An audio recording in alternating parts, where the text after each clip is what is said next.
இந்த 3, 6, 9 எல்லாமே கடவுளின் நண்பர்கள் அப்படின்னு சொல்கிறாங்க.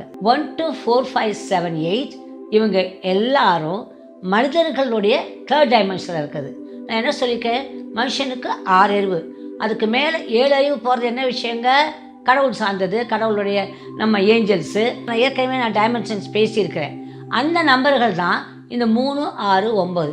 நீங்கள் கடிகாரத்தை எடுத்திங்கன்னா 12 இருக்கும், அப்புறம் 3வது இருக்கும், அப்புறம் என்ன இருக்கும் 6 இருக்கும், அப்புறம் 9 இருக்கும். திருப்ப 12 கூப்பிட்டிங்கன்னா 3 வந்துடுதா?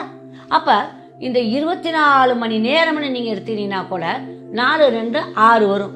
60 நிமிஷம் எடுத்திங்கனாலும் 6 வரும். 60 செகண்ட்ஸ் எடுத்திங்கனாலும் 6 வரும். ஒரு நாளில் மனுஷன் அந்த காலகட்டத்தில் த ஹையர் வைப்ரேஷன் எதில் இருக்குது அப்படின்னு கண்டுபிடிச்சாங்கன்னா 3 விஷயத்தில் இருக்கிறதாக கண்டுபிடிச்சிருக்காங்க. அது எது அப்படின்னா 3, 6, 9.